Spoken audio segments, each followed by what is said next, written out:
आज का हमारा टॉपिक है माइक्रो क्लाइमेटिक जोन शिफ्टिंग। ठीक है, ये क्या होता है हम डिटेल में डिस्कस करेंगे क्योंकि ये इन्वायरमेंट से रिलेटेड है, इसीलिए ये बहुत ही इम्पॉर्टेंट हो जाता है आपके सभी एग्ज़ाम्स के लिए।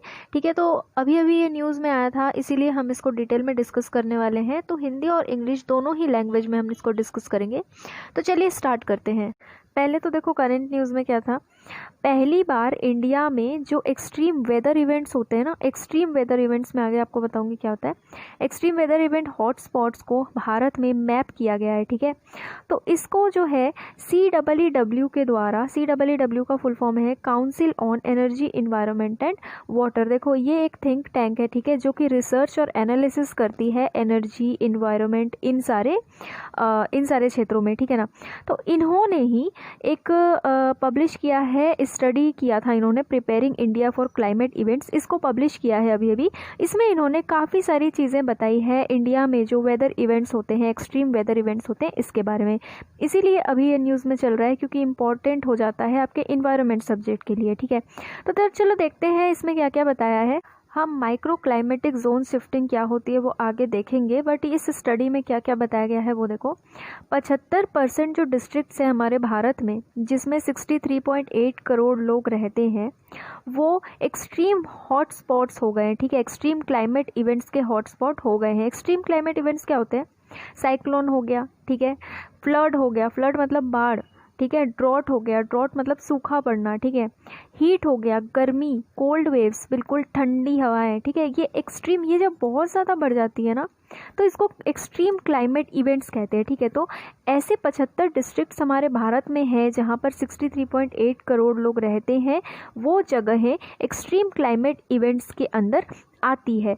ठीक है, अभी कुछ डेकेड्स में ये जो इनकी जो फ्रीक्वेंसी है, इनकी तेज़ी है, इंटेंसिटी है, उसके बाद अनप्रेडिक्टेबिलिटी है, मतलब उसको हम प्रेडिक्ट नहीं कर सकते, हम उसको बता नहीं सकते कि कब होगा, कितना होगा। ठीक है, इसकी अनप्रेडिक्टेबिलिटी, फ्रीक्वेंसी, इंटेंसिटी अभी अभी बहुत ज़्यादा बढ़ गई है रिसेंट डेकेड्स में। ठीक है, उसके बाद इंडिया ने 250 एक्सट्रीम क्लाइमेट इवेंट्स फेस किए हैं। ठीक है, विटनेस किए हैं 35 सालों के अंदर, मतलब 1970 से 2005 के बीच में 250 एक्सट्रीम क्लाइमेट इवेंट्स इंडिया में हो चुके हैं।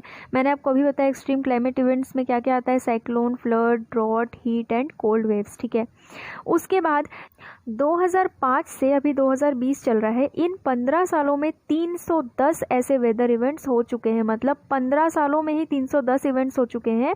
उधर 35 सालों में 1970 से 2005 तक कितने थे? 250 थे। मतलब एक्सट्रीम जो वेदर इवेंट्स होते हैं वो बढ़ते जा रहे हैं। ठीक है, जो कि बहुत खतरनाक है ना।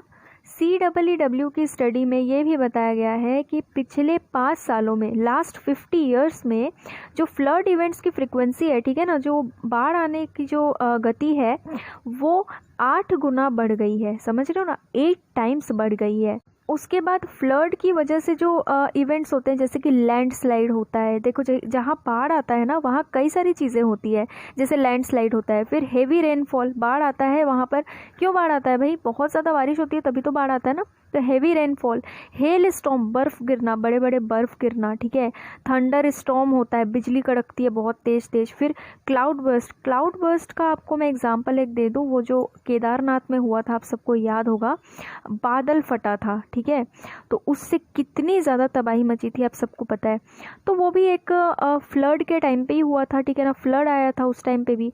तो ये जो चीज़ें हैं जो मैंने आपको बताया, landslide, heavy rainfall, hello storm, thunder storm, ये सारी चीज़ें फ्लड से रिलेटेड है। और इसमें ये बताया गया है कि ये चीज़ें भी 20 टाइम्स बढ़ी है। ठीक है, 20 गुना बढ़ गई है। और फ्लड की जो फ्रिक्वेंसी है वो पिछले 20 सालों में बहुत ज़्यादा बढ़ी है ना। इस स्टडी में ये भी बताया है कि 1970 से 2004 के बीच में पर ईयर एवरेज क्या होता था, 3 एक्सट्रीम फ्लड इवेंट्स होते थे। ठीक है ना, 3 खतरनाक बाढ़ आते थे हमारे पूरे भारत में, एवरेज था ये 3। लेकिन 2005 के बाद से ये ईयरली एवरेज जो है ये 11 हो गया, मतलब हर साल average 11 extreme flood events Bharat में होते हैं। ठीक है, उसके बाद जो एनुअल एवरेज होता था डिस्ट्रिक्ट्स का, मतलब कितने डिस्ट्रिक्ट्स अफेक्ट हुए फ्लड की वजह से, 2005 तक ये जो एनुअल एवरेज था ये 19 था। मतलब कि साल में 19 डिस्ट्रिक्ट्स को, 19 जिलों को इसकी वजह से नुकसान होता था फ्लड की वजह से, ठीक है। लेकिन 2005 के बाद ये जो एवरेज है ये 55 डिस्ट्रिक्ट हो गया, ठीक है, 19 से सीधे 55। मतलब अब क्या होता है, हर साल जो फ्लड इवेंट्स होते हैं, जो बाढ़ आती है, उसकी वजह से 55 जिलों को नुकसान होता है। अभी का ही डेटा देख लो, 2019 में भारत में 16 एक्सट्रीम फ्लड इवेंट्स हुए थे, जिसमें 151 डिस्ट्रिक्ट्स को अफेक्ट हुआ था। मतलब 151 डिस्ट्रिक्ट्स को प्रॉब्लम हुई थी, ठीक है, वहाँ पर नुकसान हुआ था। इस स्टडी में ये भी बताया है कि 9.7 करोड़ लोग जो है वो एक्सट्रीम फ्लड से एक्सपोज्ड है, मतलब एक्सट्रीम फ्लड में एक्सपोज्ड है। इसका मतलब क्या होता है, ऐसी जगहों में रहते हैं जहाँ पर बाढ़ आता रहता है। 9.7 करोड़ कम से कम इतने लोग बाढ़ के हमेशा आसपास ही रहते हैं। मतलब समझ रहे हो ना, ऐसे इलाकों में जहाँ पे बाढ़ आता ही रहता है। देखो, इंडिया में 8 सबसे ज़्यादा फ्लड प्रोन डिस्ट्रिक्ट्स है, ठीक है, उनमें से 6 सिर्फ असम में है। कौन कौन से?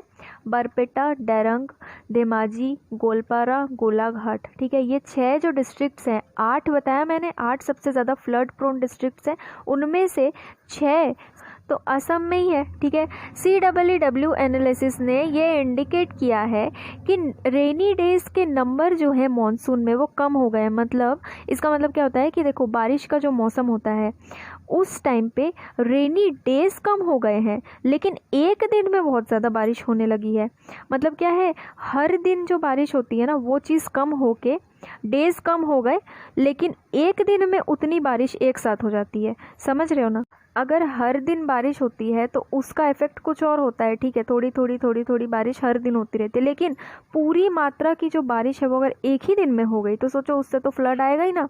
तो इसीलिए फ्लड बहुत ज़्यादा आने लगा है, ठीक है। ड्रॉट अफेक्टेड जो डिस्ट्रिक्ट्स हैं भारत में, वो 2005 के बाद से 13 गुना बढ़ गए हैं, ठीक है।